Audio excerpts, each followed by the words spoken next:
The sky was dark, and he knew he was dying. Alone and frightened, unable to stand or even move his legs, he lay on his back in the frozen mud of no man's land. Lay there helpless, his body shrouded in darkness, eyes gazing up at the nighttime sky overhead, as though trying to read some portent of his future in the cold, distant stars. Tonight, the stars kept their own counsel. Tonight, the bleak and foreboding heavens held no comfort. How long has it been now? He thought. How many hours? Finding no answer to his question, he turned his head to look out at the scenery about him, hoping at last to see some sign of rescue, but there was nothing. No movement in the darkness, no cause for hope. Around him, the bleak expanses of no man's land lay still and silent. A landscape rendered featureless by the hand of night, painted black with threatening shadows, holding nothing that spoke to his hopes or could even help him to find his bearings. He was lost and alone, abandoned to a world of darkness, with no prospect of help or salvation. For a moment, it seemed to him he might as well be the last man left alive in the entire galaxy. Then, the thought of it gave him cause for fear, and he quickly put it from his mind. How long now? He thought again. How many hours? He had felt nothing when the bullet struck him. No pain, no agony, nor even anguish, just a strange and sudden numbness in his legs as he slid toward the ground.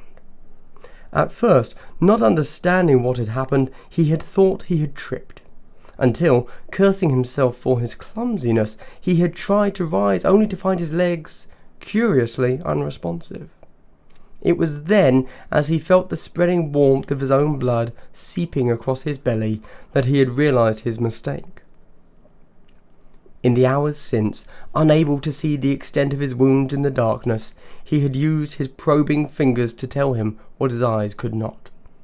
He had been hit at the base of the spine, the bullet leaving a fist-sized hole at the front of his stomach as it exited the body.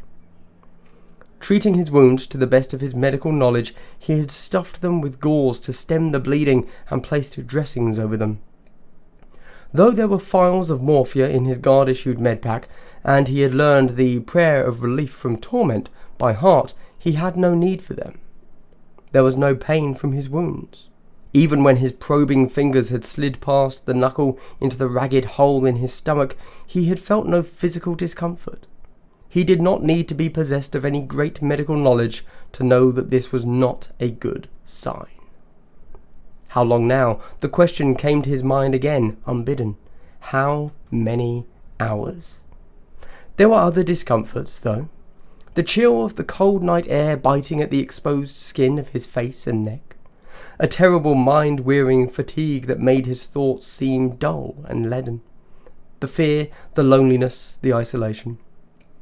Worst of all, there was the silence. When first he had fallen wounded, the night had thundered with all the cacophony of battle, the high-pitched whine of lasguns, the crack of slug-throwers, the roar of explosions, the screams and cries of the wounded and the dying. Sounds that gradually subsided, growing slowly more distant before finally giving way to silence.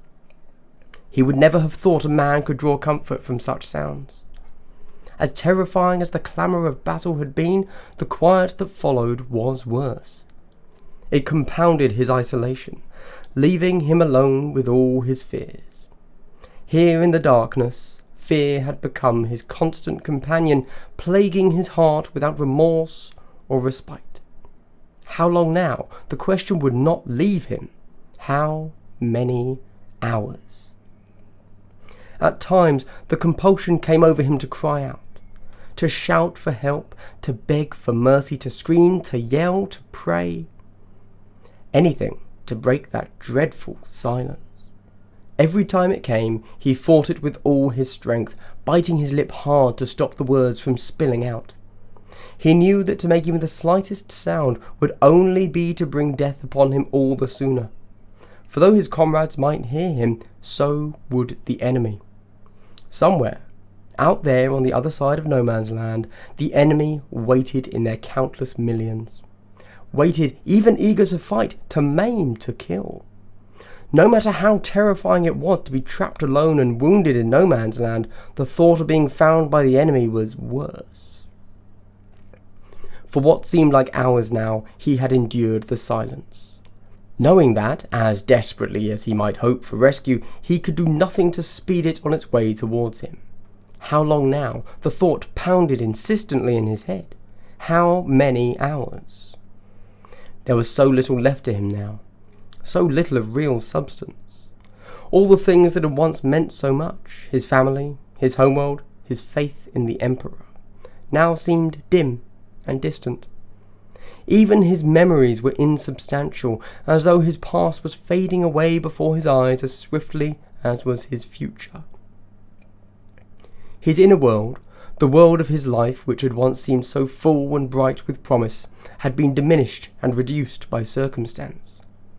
He was left with only a few simple choices: to cry out or keep his silence, to bleed to death or take his knife and end it quickly, to stay awake or fall asleep. At the moment, sleep seemed a tempting prospect. He was tired and bone-weary, fatigue pulling at his sluggish mind like an insistent friend, but he would not yield to it. He knew if he fell asleep now, he would likely never awaken. Just as he knew that all these so-called choices were simply illusions. In the end, there was only one stark choice left to him now: to live or to die, and he refused to die. How long now? The question, again relentless. How many hours? But there was no answer. Resigning himself to the thought that his fate was now in the hands of others, he waited in the silence of no man's land. Waited, hoping that somewhere out in the night his comrades were already searching for him. Waited, refusing to give in or fall asleep. He waited, caught between life and death. His life a last fitful burning spark lost amid a sea of darkness, his mind wondering how it was he had ever come to be there at all. Hello everybody, I hope you enjoyed the prologue for 15 hours I've just read to you. One thing that Games Workshop used to do, for those that don't know, is insist that their new Black Library authors, before they are allowed to write anything else in the 40k universe, they first have to pen or write an Imperial Guard novel. Every author had to go through it as almost a test, something to really make sure that they knew how the universe worked, and also that their style did indeed, at the end of an entire book, fit in with the rest of the Black Library authors.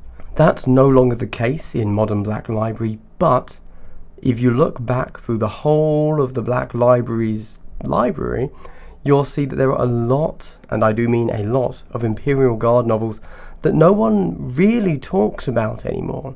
And it's because at the time, it was kind of before the Horus Heresy truly took off. At the time, there were so many, and they were all by different authors, and there wasn't a connected story between them. It was partly where the term bolter porn became known. Except it was Lasfire porn, I suppose. And of course the other thing about all of these and Black Library at the time is that they weren't doing audiobooks of any of these novels.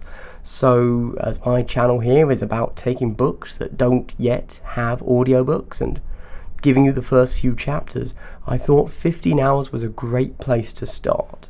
It was one of the first books I really read from 40k, and it stuck with me.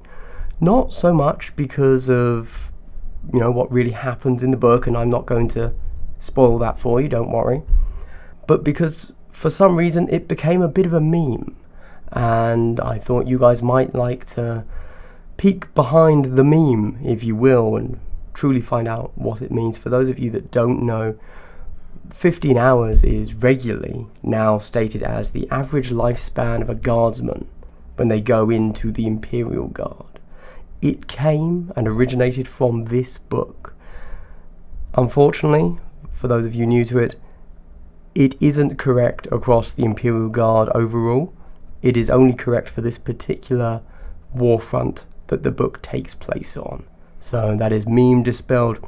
Anyway, coming up next will be chapter 1 and then chapter 2 for 15 hours. I hope you enjoy. And if you could find it in yourself to leave a thumbs up, a subscribe, and most of all, if you like what you're hearing here, let other people know. That would be very much appreciated. Thank you very much.